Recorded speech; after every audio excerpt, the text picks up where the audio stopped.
Soy Manuel Palma. Mi conferencia de hoy va a tratar de cómo he creado un importante grupo empresarial partiendo de cero. Mis comienzos fueron de lo más modesto y todos los pasos que he seguido para iniciar una aventura empresarial. Bienvenidos a este evento.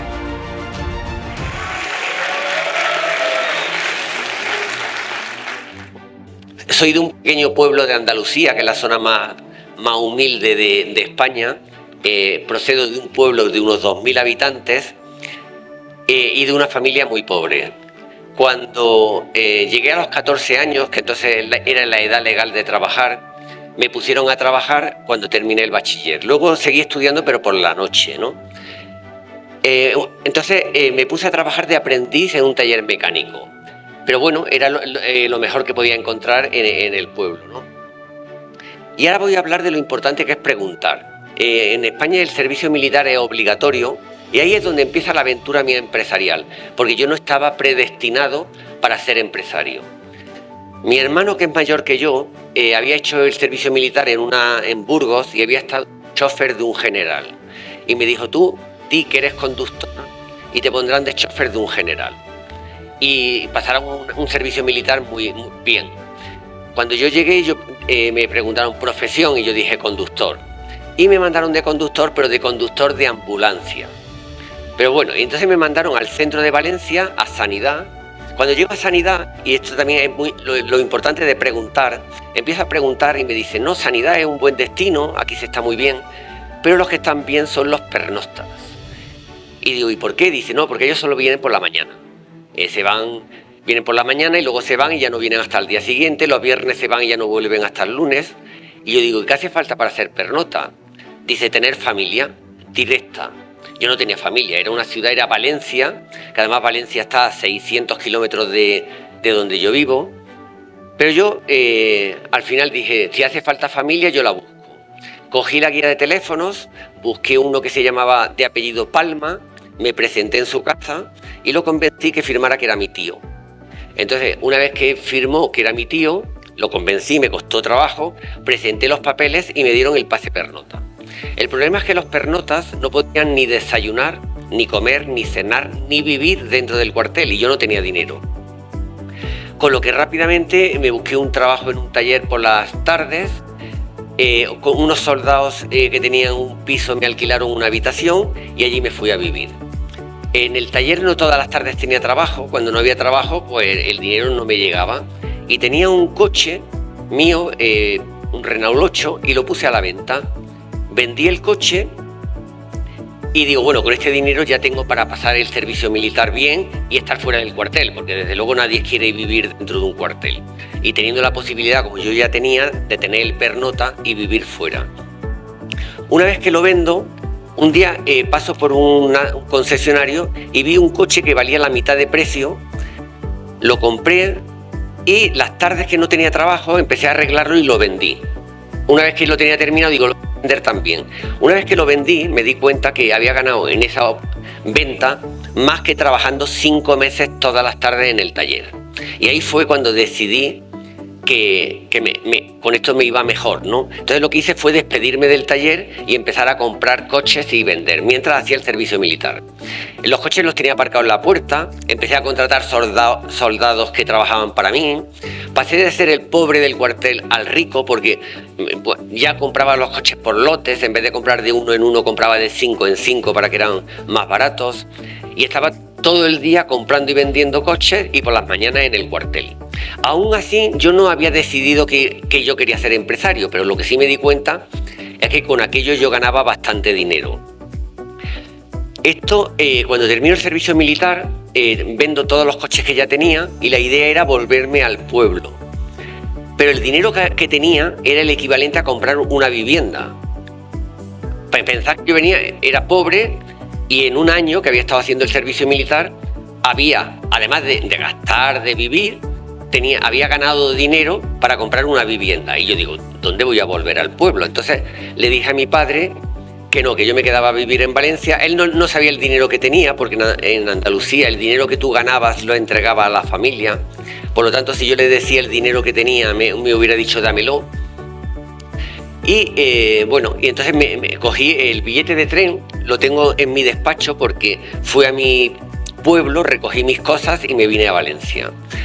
La idea era buscar trabajo en algún concesionario de coches y con el dinero, o sea, ir ganando dinero, comprando y vendiendo coches además, para ahorrar más dinero para montar mi propia empresa.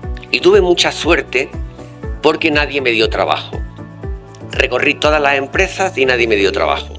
Digamos que los andaluces estábamos mal vistos en Valencia, que es una zona rica, y nos veían como la mano de obra barata y no me dieron trabajo. Entonces lo que hice fue lo mismo, solo que entonces seguí en la calle comprando y vendiendo coches y estuve un año más, hasta que ahorré dinero para poder montar mi empresa. Una anécdota es que cuando yo le dije a mi padre que me quedaba en Valencia, él me dijo: ¿y allí qué vas a hacer? ¿No vas a encontrar trabajo? ¿Nosotros no te vamos a ayudar? Y yo le dije: cuando tenga 30 años tendré más millones que años. O sea, yo estaba convencido de que mi billete era billete de ida, o sea, no había billete de vuelta. Y bueno, pues me vine a Valencia a la aventura. Ya digo, estuve un año comprando y vendiendo coches. Cuando ya ahorré, ya monté Automóviles Palma. Y hubo una cosa, que por eso titulo mi presentación así, y es lo que me ha cambiado durante toda mi vida. Los coches que yo vendía, que eran coches baratos, económicos, los demás nadie daba garantía. Y yo lo que hice fue dar garantía en los coches. Entonces daba garantía total de piezas y mano de obra. Gracias a dar garantía total, la gente venía y decía: no, si le compramos a esta empresa, estos dan garantía. Entonces empecé a comprar, a vender coches, y 2 años más tarde ya vendían más de 1000 vehículos. Luego voy a hablar también, porque digamos que el automóvil fue mis inicios, ahora es un grupo empresarial que abarca muchas cosas. El segundo paso fue que yo quería montar un concesionario de automóviles y me dieron el concesionario de Alfa Romeo para Valencia. Compré un terreno donde iba a construir el concesionario, y una vez que ya tengo el terreno comprado, me dicen que no me lo dan. Y yo digo: pero si me habéis firmado una carta de intenciones. Sí, pero es que hay otro que tiene ya las instalaciones hechas, y me dejaron colgado. Entonces lo que hice fue crear una sociedad, que hoy esa sociedad es la más importante del grupo, crear una sociedad para hacer un edificio de apartamentos, o sea, de viviendas y de locales comerciales. Construí ese edificio, pero era para una manera de recuperar el dinero que había invertido en la compra del solar. Cuando terminé con la operación esta, había ganado mucho dinero y yo dije: oye, pues esto también es un buen negocio. Y entonces seguí construyendo viviendas. Entonces ya tenía 2 negocios, uno eran viviendas, o sea, uno eran coches y otro eran viviendas. La compra de empresas ha sido constante a lo largo de mi trayectoria. He comprado empresas de todo tipo. Yo soy de Córdoba, de un pueblo de Córdoba, a pesar de que vivía en Valencia, que está bastante lejos. Entre otras compras, en el año 2000 compré el Córdoba Club de Fútbol y fui presidente del Córdoba.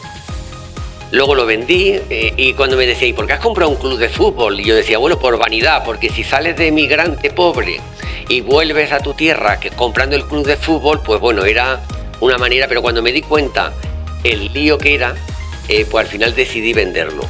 De hecho, la temporada 99-2000, el Córdoba Club de Fútbol fue el club de la Liga Española que más beneficios dio. También porque hizo una operación inmobiliaria con el club. Entonces, cuando presenté resultados, yo creía, porque yo lo compré, que estaba muy mal económicamente. Y entonces me habían preparado una pancarta gigante que ponía: Palma, pesetero, gástatelos. Pesetero era por la peseta, ¿no?, la moneda que había allí. O sea, y me empezaron a pitar. Cuando yo el club había ganado dinero, y ese dinero lo había destinado a pagar deuda y dejarlo totalmente sin deuda, ¿no? Entonces yo dije: este tipo de empresas a mí no me conviene, ¿no? Aquí, o sea, el riesgo es muy alto, y sin embargo cualquiera que paga una entrada tiene derecho a insultar. Y bueno, entonces lo vendí. Fue el momento en el que yo de verdad me sentí rico, porque durante el tiempo que estuve fui metiendo dinero, pero el día que vendí el club, pues claro, recibí todo el dinero de golpe, Claro, y era una cantidad bastante importante. Voy a hablar del premio de mejor joven empresario de España. Este me lo dio el Rey. El premio de mejor joven empresario se da, cada año eligen al mejor joven empresario de España. Esto fue en el año 93. Y aquí tienes que haber creado una gran empresa partiendo de cero. Y siempre hablo de este premio porque antes de este premio yo era andaluz, veniendo de una zona pobre, y ya tenía una gran empresa, pero la gente siempre te mira bajo sospecha, porque parece que los empresarios lo que hacen es como algo ilegal, ¿no? A partir de que me dan el premio, ya pasó lo contrario, ¿no? Ya era el empresario ejemplar. Todas las universidades de España importantes me pedían que fuera a dar charlas, salía en todas las televisiones, en todos los medios de comunicación, y la verdad es que esto ya pasé de ser un empresario bajo sospecha, como están todos los empresarios cuando empiezan, a ser un empresario ejemplar. Para resumir mis inicios, diré lo importante que es preguntar. Gracias a preguntarle a mi hermano y gracias a preguntarle a los soldados cuando llegué al cuartel, me dieron una información que me cambió la vida. Porque si no, yo habría terminado el servicio militar, habría vuelto a un pueblo de 2.000 habitantes y habría seguido trabajando en un taller. Pero la información no sirve de nada si luego no la aplicas. Por lo tanto, una vez que tienes la información, lo que tienes que hacer es atreverte y utilizarla para hacer cosas. En la tercera cosa de mis inicios que yo destacaría sería diferenciarme. O sea, lo importante que es diferenciarse. Gracias a diferenciarme del resto, pues conseguí ser líder. Y lo más importante para un empresario que empieza es ahorrar. Lo más importante es que el dinero para montar la empresa lo hayas ganado tú haciendo lo mismo que vas a hacer. Si cualquiera de vosotros trabaja en una empresa o hace cualquier cosa y ahorra dinero y luego monta este tipo de empresa, tiene muchas posibilidades de triunfar. Si el dinero te lo presta el banco, te lo presta la familia, pues tienes muchas posibilidades de que te vaya mal.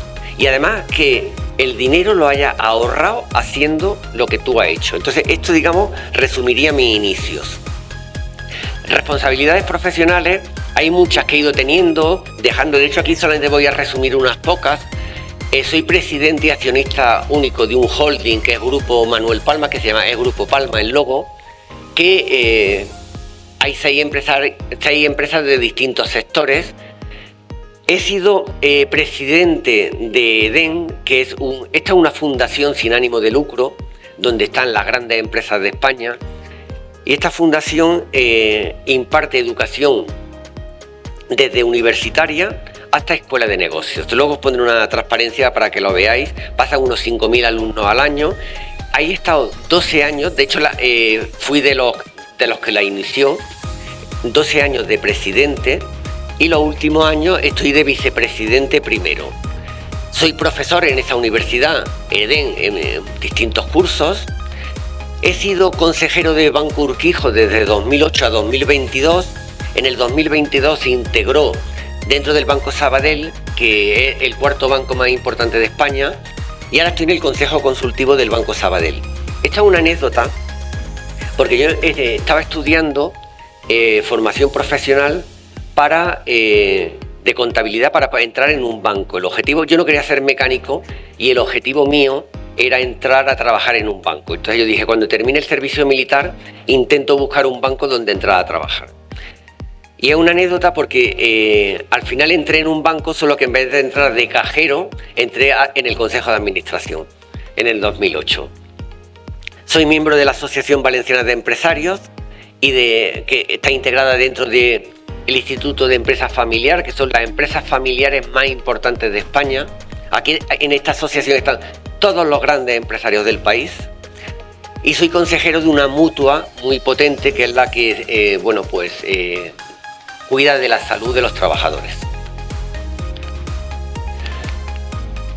¿Quiénes somos? Pues es una holding donde estamos en el sector de automoción, sector inmobiliario, educación y sociosanitario. Automóviles Palma es la empresa con la que comencé. Esta empresa lleva vendidos más de 150.000 vehículos Pero el año pasado vendí lo que eran los concesionarios de automóviles y luego me quedé con la división de vehículos usados, y este año he vendido la división de vehículos usados. Y lo he vendido por una razón, porque el sector del automóvil se está poniendo muy complicado al entrar tantas marcas chinas. Ahora mismo hay una incertidumbre con el coche eléctrico y a muchas marcas le va a pasar lo que le pasó a Nokia, que van a desaparecer. Y digo, antes de que a mí me pille, he vendido todos los concesionarios, he cogido bastante dinero y todos los edificios siguen siendo míos y me pagan una renta. Esta es la segunda sociedad que yo monté, Palma Marín. Esta se dedica a hacer promociones de viviendas. Y esta, bueno, pues tenemos más de 60.000 metros cuadrados de locales, naves, oficinas destinados al alquiler. O sea, hago viviendas, hago edificios, pero una parte siempre me voy quedando para luego destinarlo al alquiler. Que de alguna manera lo que consigo con esto es rentas, bueno, pues para garantizar también el futuro. Por eso digo que esta es la empresa más solvente, porque tiene muchísimas propiedades. Bueno, estos son distintas partes de los concesionarios que ahora están alquilados. Pues tenemos oficinas, tenemos de pádel, gimnasios, tenemos de todo tipo, ¿no? Y luego esta sociedad el año pasado la dividimos en dos, porque la vivienda han puesto una legislación distinta en España, y la vivienda, cuando las sociedades que se dedican exclusivamente a vivienda pagan casi la mitad de impuestos. Entonces lo que hice fue dividir la sociedad en dos. En una dejé las viviendas y en otra dejé el resto de esos locales, naves, de todo tipo. Esta tiene más de 200 viviendas, en total tiene 243 activos y se dedica principalmente a esto. Compramos viviendas y las entregamos totalmente con muebles, electrodomésticos para entrar a vivir. Y también, bueno, y en la parte de, bueno, esto es un edificio en una zona residencial que hemos comprado, y este es un poco el reparto. Tenemos más de 250 inquilinos y el reparto de cómo están hechos. Y luego tenemos la parte de educación. Y la parte de educación os voy a contar un poco la anécdota para que veáis que cuando alguien quiere emprender, puede, o sea, de hecho, luego muy rápidamente os voy a dar unas pinceladas que a mí cuando me dicen, porque he entrado en todo tipo de negocios, son todos iguales y es más fácil de lo que parece, una vez que ya tienes un modelo. Yo compré un colegio que había salido a subasta, pero lo había comprado el edificio. Y la idea era tirarlo y hacer viviendas. Cuando ya lo he comprado, me llama el consejero, el conseller del gobierno de educación, y me dice que, oye, ¿has comprado colegio en Montecañada? Digo, no, yo he comprado el edificio. Dice, ven a verme. Voy a verlo y me dice, ¿qué vas a hacer? Digo, lo voy a tirar y voy a hacer viviendas. Y me dice, no, tienen que seguir siendo colegio. Digo, ¿cómo que colegio? Sí, dice, ahí hay más de 500 alumnos y eso tiene que seguir siendo colegio. Yo no hay donde escolarizar a estos alumnos. Y yo digo, no, yo colegio no. Y me dice, asume el riesgo reputacional. Va a salir en todos los medios de comunicación diciendo que Palma ha cerrado un colegio. Y esto te va a hundir tu reputación. Además, los padres van a ir todos a la puerta de tu sede y te van a montar la de Dios. Esto era en el año 97 y dije, bueno, pues ¿qué vamos a hacer? Y entonces me metí en el tema de educación, que todo el mundo decía, ¿y este qué sabe de educación? Pues la verdad es que no sabía nada, no tenía ni idea. Ahora tenemos 3 colegios dentro del grupo. Este era el primer colegio, que era donde íbamos a hacer los inglés. Bueno, pues este colegio lleva 15 años siendo el mejor, estando entre los 10 mejores colegios. Hay una prueba que es la de selectividad que se hace a los alumnos antes de entrar en la universidad, que digamos es la única prueba donde pueden medir a todos los colegios por igual. Y en esta prueba ahí llevamos 15 años seguidos entre los 10 primeros. Por ejemplo, esto era del año 2020, fuimos los primeros de toda la Comunidad Valenciana. El centro valenciano con las mejores notas, pues el centro concertado Palma en Paterna ha conseguido las mejores calificaciones con un 7,97. En el año siguiente quedamos los terceros, quedó primero uno de Alicante, uno de Valencia. Este año pasado hemos quedado los primeros otra vez. Aquí después sale, por ejemplo, el Colegio de Palma consigue los mejores resultados, con el mejor de Valencia en selectividad en 2024, volvimos a ser primeros. Este fue el segundo que montamos y este es un colegio Montessori. Y este es un colegio para niños de 0 a 6 años. Yo tengo acento andaluz, porque en Andalucía tiene un acento totalmente diferente al resto de España. El acento, a pesar de los años que llevo en Valencia, no lo he perdido. Entonces me di cuenta que la pronunciación la coges de 0 a 6 años. Entonces yo dije, si un niño aprende inglés con un español que sabe inglés, siempre tendrá una pronunciación que se notará que no es inglés. Entonces lo que hice, este colegio, en cada clase hay 2 profesoras, una Montessori y una nativa inglesa. Traemos profesora inglesa y en cada clase hay una profesora inglesa. De manera que los niños, cuando llegan a los 6 años, hablan perfectamente inglés, pero además con la pronunciación que parece que sean ingleses, ¿no? Bueno, este fue el segundo colegio. Este fue el tercero, que este lo compramos hace 3 años. Bueno, ahora está bastante más cambiado porque es todo esto, hasta aquí. Aquí también habrá otros 500 alumnos, 500 y pico. Y luego está la empresa de servicios sociales, que esta la compré cuando vendí el Córdoba Club de Fútbol. Y una empresa que tocamos de todo, residencias de tercera edad, centros de discapacitados, centros de enfermos mentales, o sea, todo tipo hay centros de mujeres de exclusión social, que son, digamos, centros de servicios sociales, ¿no? Bueno, voy a ir rápido porque si no...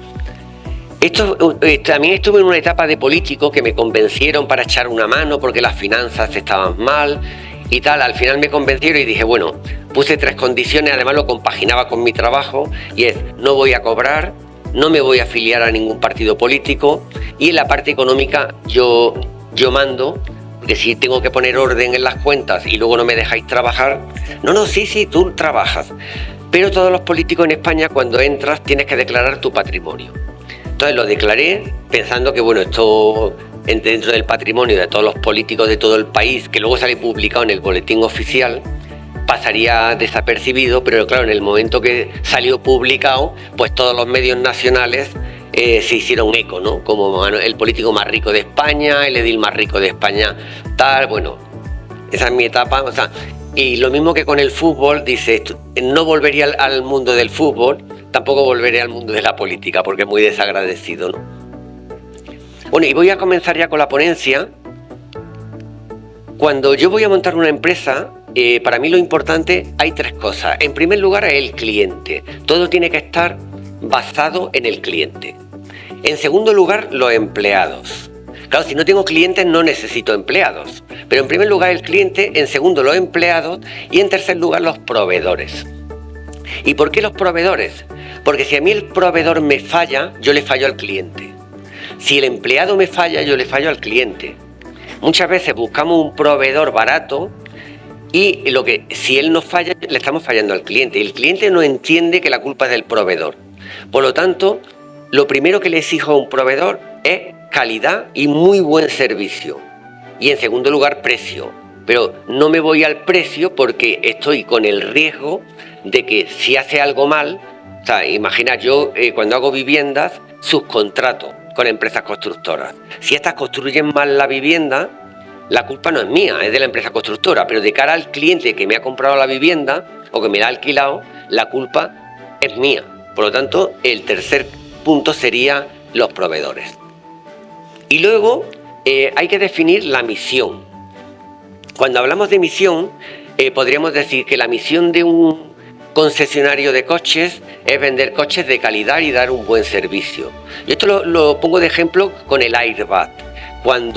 Hace años, cuando venía alguien a comprar un coche, el vendedor pasaba mucho tiempo explicándole lo que era el airbag.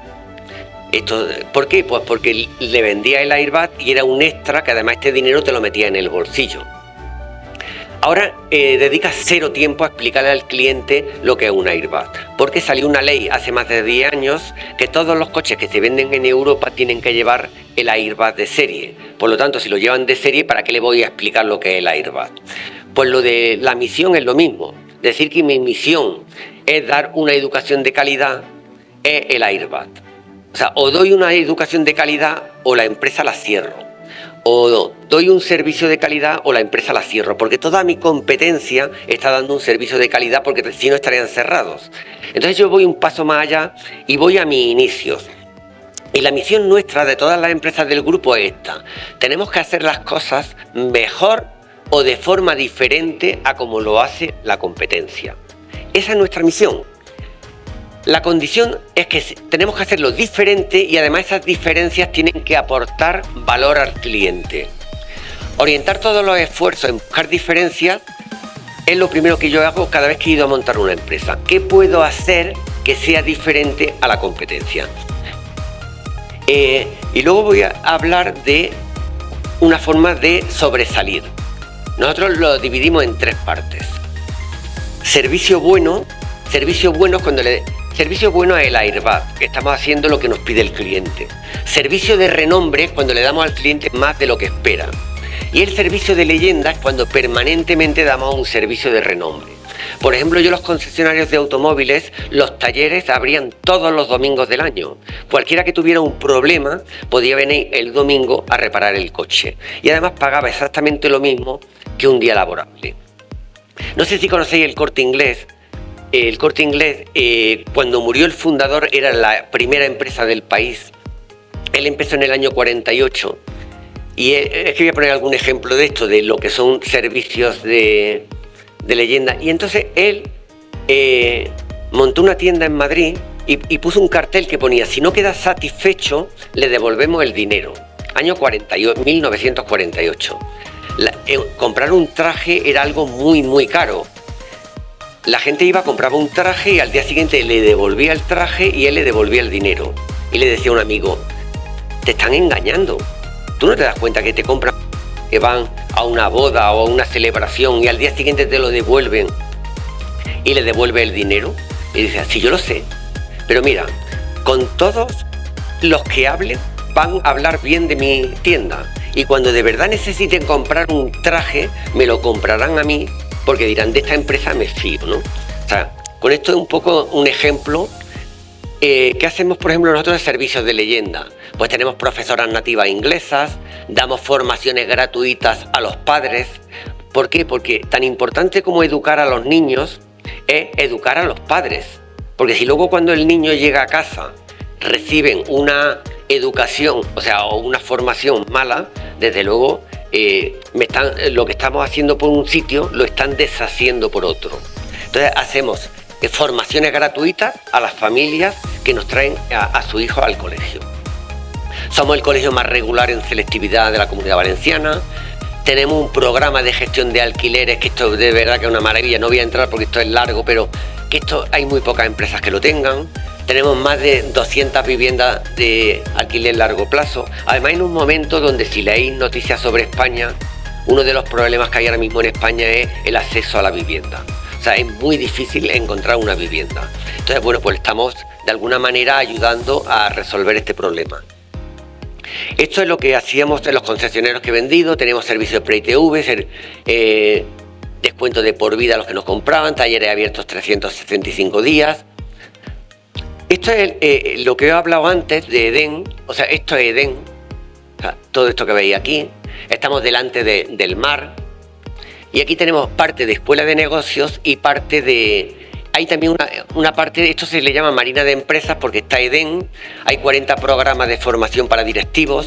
Hay unos 5.000 estudiantes, más de 700 profesores y hay empresarios y directivos. Luego está Lanzadera, que es para acelerar todos los que terminan los estudios, que quieren desarrollar un programa, aceleración, ¿no?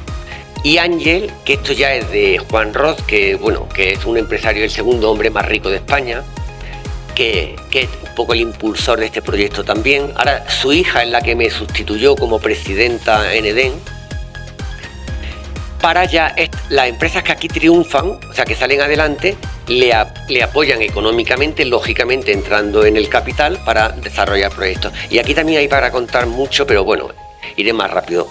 Y cuando empecé en Edén no era nada, era empezar de cero. Decía, ¿qué hacía? Nada.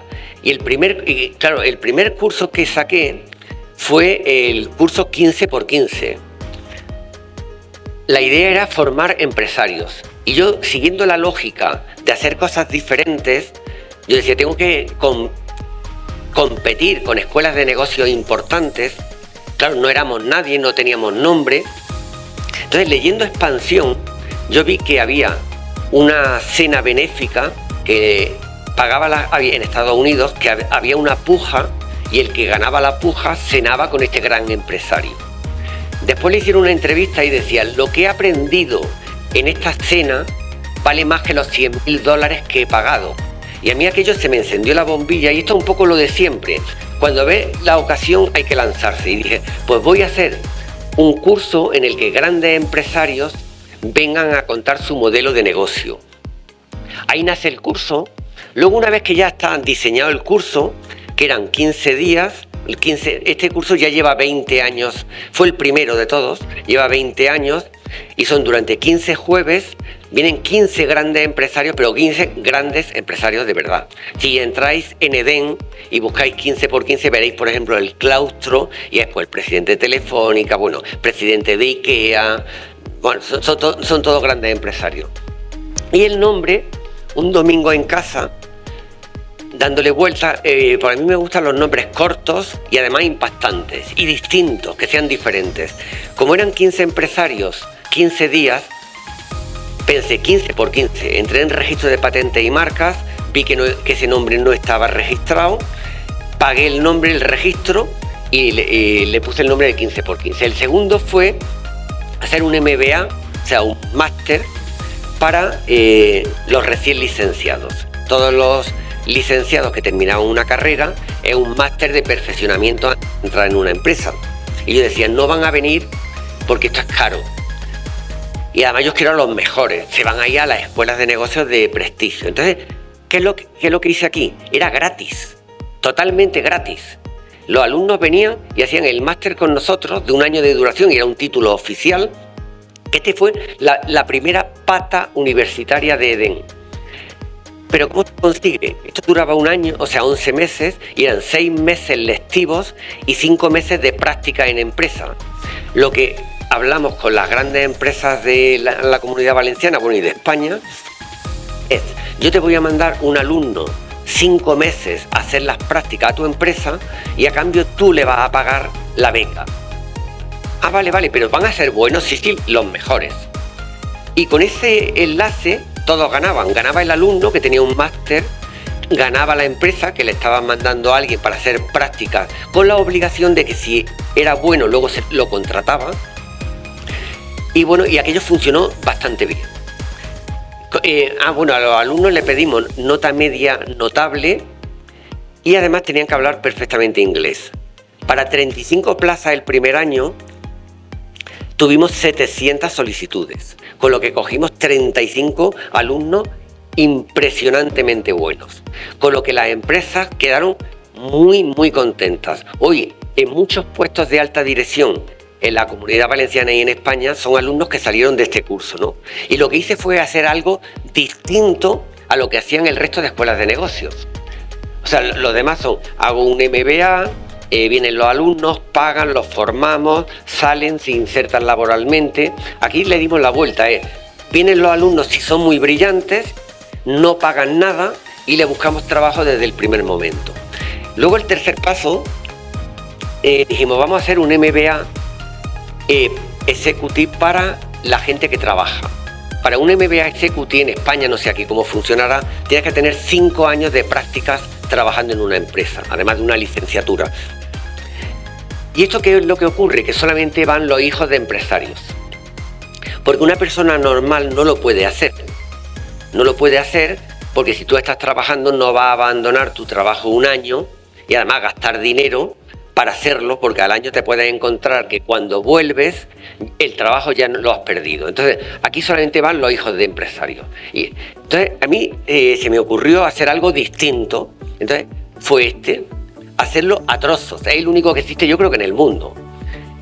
Entonces se compone de 4, bueno, en aquel momento eran 4 obligatorios y 1 voluntario.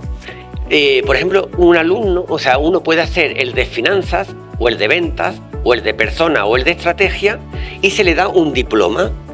Si los quiere hacer los 5, que lo hace en 5 años distintos, cuando termina el 5.º año se le da el MBA. Ventaja de esto, que lo puedes compaginar trabajando en la empresa. Esto suele durar 2 meses y son 2 días a la semana. Claro, durante 2 meses, y además se solapan para que a lo largo del año, si alguien quiere hacerlo en un año, lo puede hacer en un año. Pero claro, no le daría tiempo a trabajar, porque entre el hacer esto, más los trabajos, más tal, sería complicado. La ventaja de hacerlo en 5 años es que lo que tú vas aprendiendo si estás trabajando, lo vas aplicando en el día a día de la empresa. Y le permite que cualquier persona que esté trabajando puede hacerlo. Y luego además es muy importante porque toda la persona que quiera llegar a la parte alta de una empresa es obligatorio que haga un MBA Executive.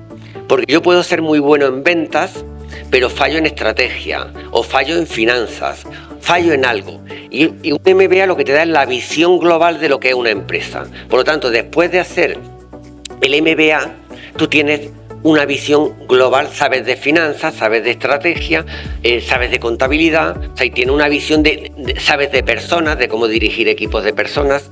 Y ya digo, y esto es único, que si os dais cuenta, también es diferente a todo lo que se hacía en el resto de España.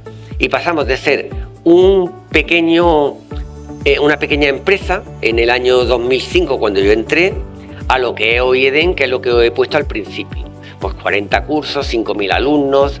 Otra cosa, al ser fundación sin ánimo de lucro, en EDEN se dan más de 2 millones de euros cada año en becas.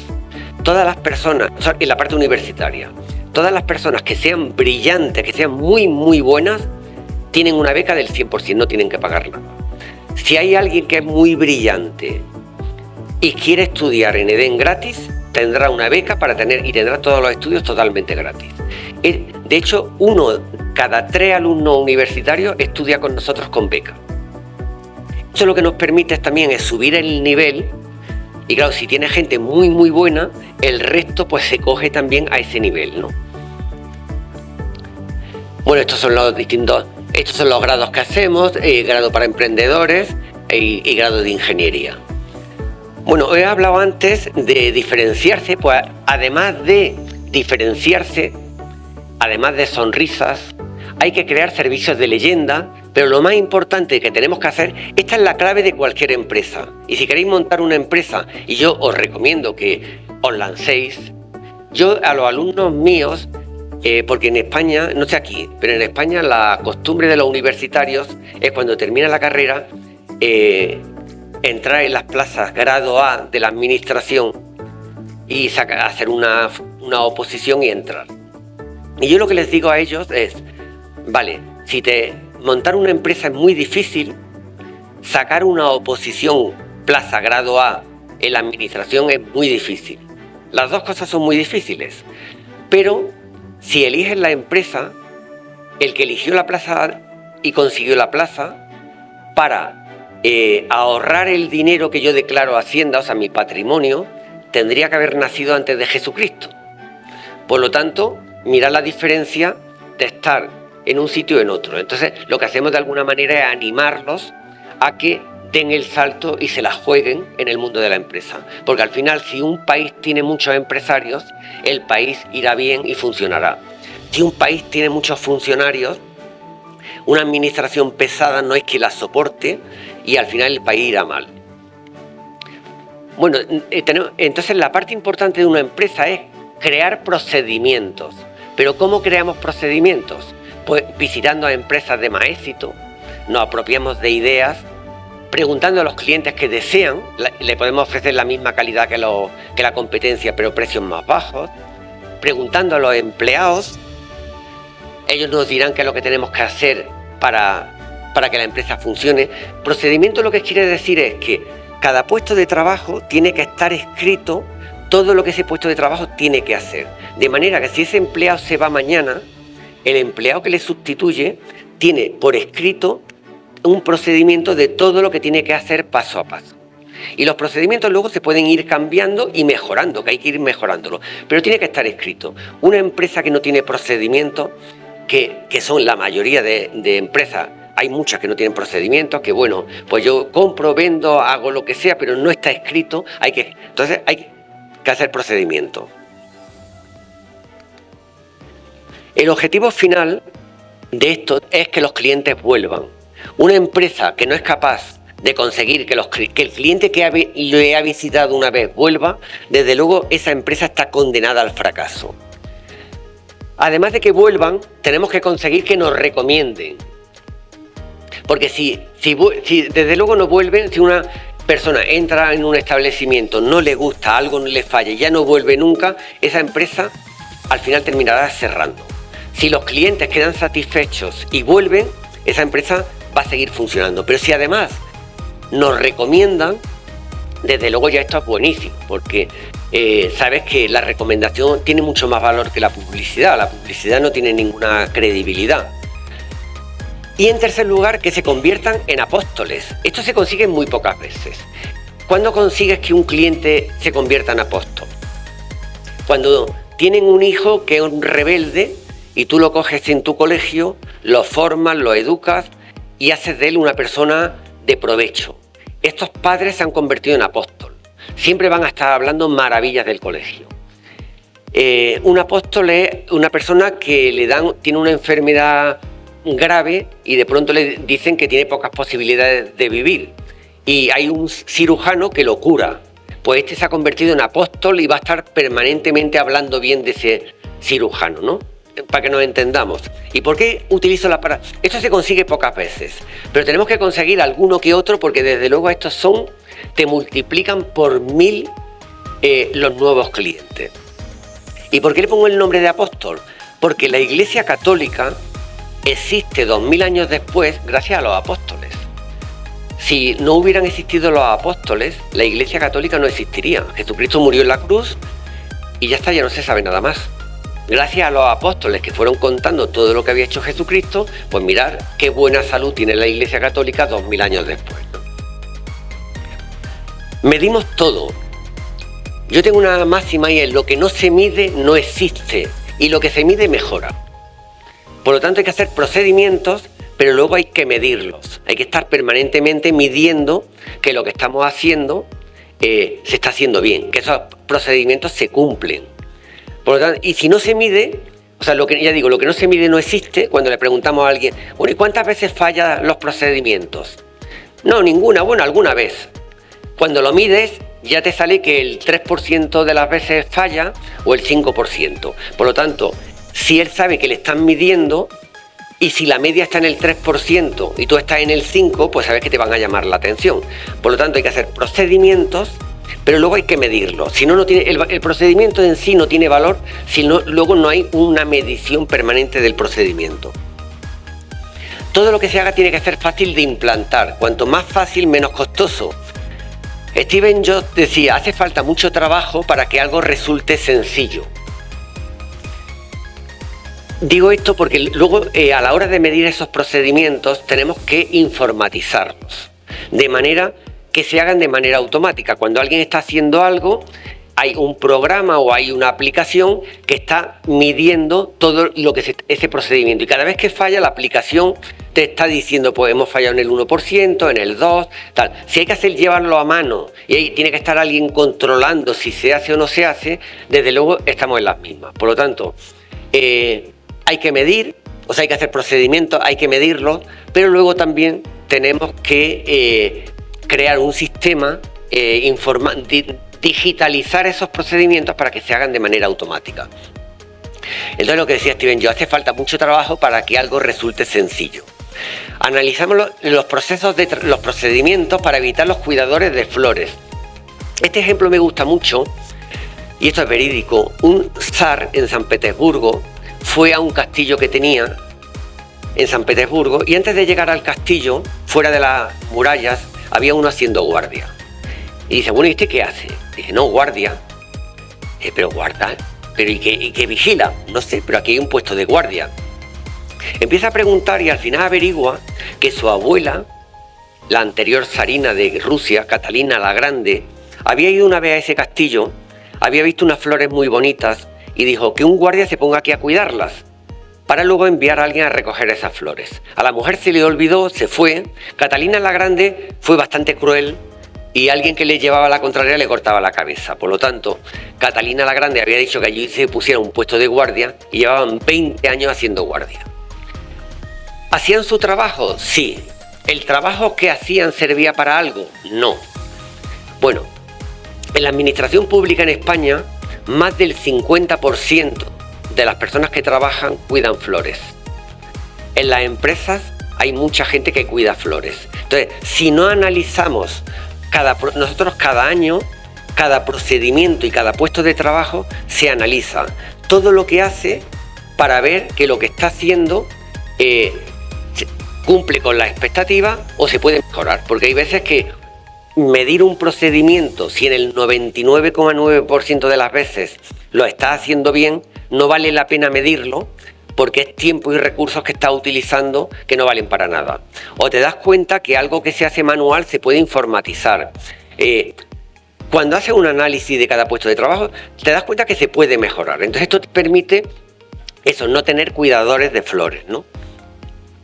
La formación también es un salario, yo lo denomino salario mental. Hay que contratar a personas con ganas de aprender. Y aquí estáis en un sitio para eso, para aprender. Dice, solamente hay algo peor que formar a tus empleados y que se vayan, que es no formarlos y que se queden. Esto lo decía Henry Ford. Cuando existe un buen sistema de incentivos, el que no rinde es despedido por sus compañeros. Y os voy a poner un ejemplo del fútbol. Cuando yo llegué al Córdoba Club de Fútbol, la prima de los jugadores se negocia en el mes de agosto y se paga en el final de junio del año siguiente. Estamos hablando de jugadores de fútbol que la mitad no están muy allá y además esto es muy largo, entonces no tienen conciencia del dinero que van a recibir a final de temporada. Yo hice una cosa diferente a lo que hacían todos los clubes de fútbol y era poner que cada partido, si empatábamos, daba 3 millones, si ganábamos el partido pagaba 9 millones y eso se repartía entre los jugadores proporcionalmente. Pero era partido a partido, no me esperaba a final de junio. Por lo tanto hemos ganado el partido, se echaban el dinero al bolsillo y estaban contentísimos. Los clubes de fútbol tienen una cosa que se llama el régimen interno, que dice que un jugador el día antes de un partido de fútbol o de un entrenamiento tiene que estar antes de las 12 de la noche en su casa. Si no está y se va de fiesta, tiene una multa en mi caso tenían una multa de 5 millones de pesetas, pero aparte del escándalo que es.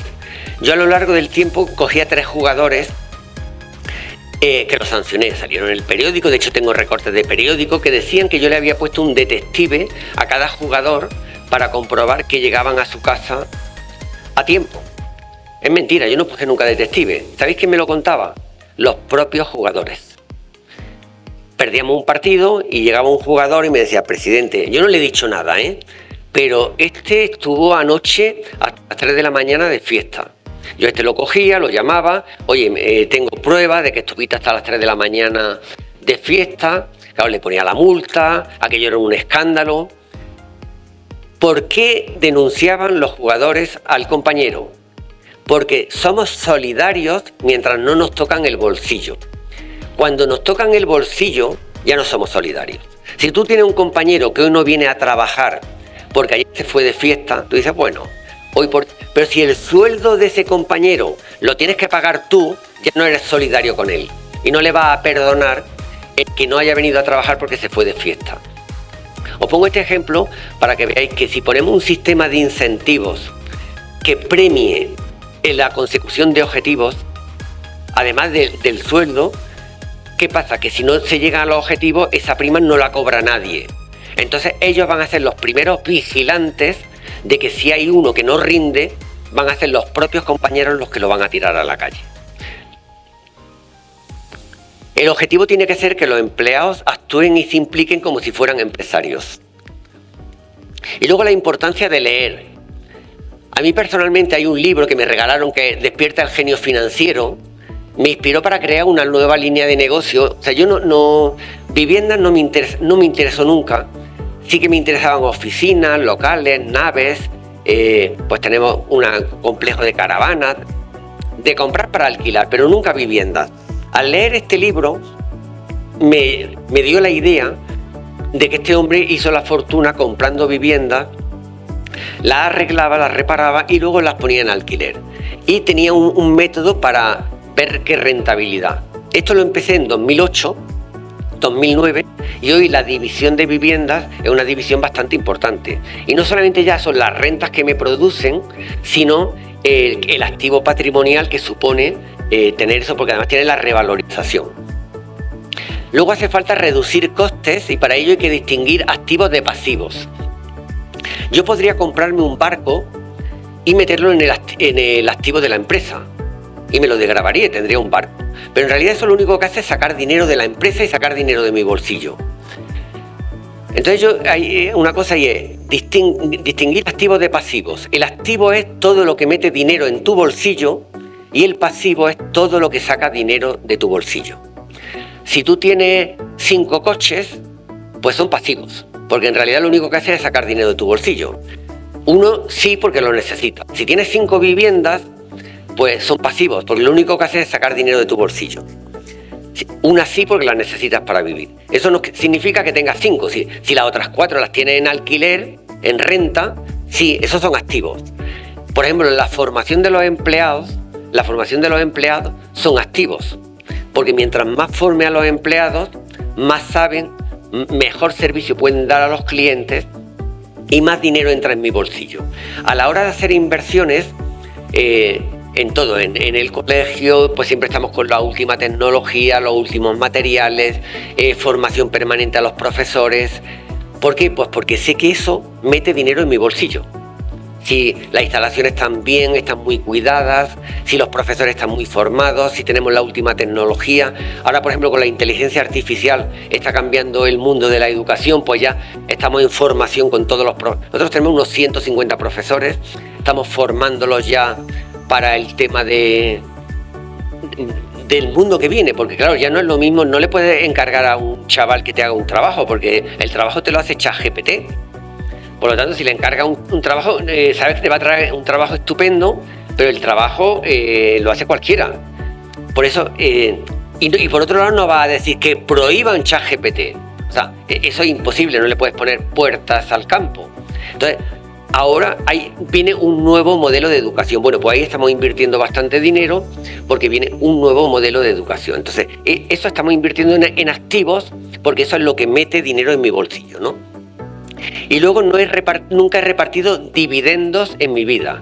Todo lo que las empresas ganan lo vuelvo a reinvertir. Yo tengo un sueldo bastante, bueno, el que necesito para vivir. El holding mío yo soy accionista único. No tengo no tengo socios, todas las empresas son mías 100%. Hay un amigo mío que es el dueño de Mercadona, no sé si conocéis Mercadona en España, que él dice las sociedades que funcionan bien son las que el número de socios es número impar y menos de 3. Pues eso, 1. Si estás solo, desde luego va a funcionar bastante mejor que cuando son sociedades con muchos socios que tienes que estar permanentemente dando cuenta. Eso no quiere decir que no sean válidas, todas son válidas.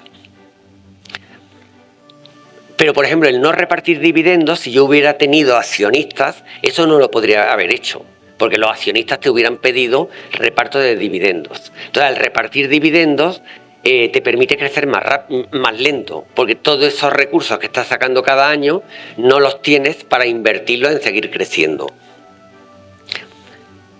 Y luego, nunca he repartido dividendos. Y luego, para terminar un poco, el consejo final sería: si alguien quiere montar una empresa, incluso para su vida personal, gastar en pasivos como si fueras pobre. Cada vez que tengas que gastar dinero en algo que sea un pasivo, que no mete dinero en tu bolsillo, y yo he sido pobre. Pensar, soy pobre, entonces gastar como si fueras pobre. Y a la hora de invertir, cuando inviertes en activos que te van a dar rentas, invertir en activos como si fueras rico. Con esta máxima os va a ir bien en la vida. Si gastáis como un pobre Eso no quiere decir que no tengáis un coche, que no tengáis una casa, pero lo que no puede ser, es endeudarse para irse de vacaciones o endeudarse para, no sé, cosas que no tienen sentido. Que te haga un endeudamiento para un activo que te va a suponer rentas, perfecto, porque ya las rentas te van a permitir pagar la deuda y además pagar el activo, ¿no? Por lo tanto, mi consejo final sería eso: gastar en pasivos como un pobre e invertir como un rico. Si quieres triunfar, hay muchos ingredientes en la receta del éxito, incluso la suerte.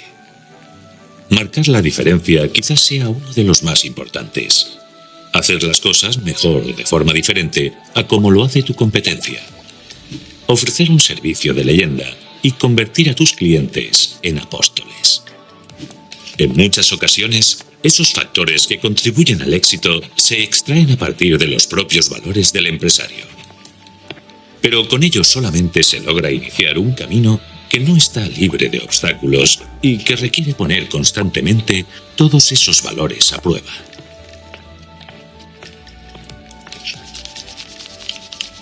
Sé diferente.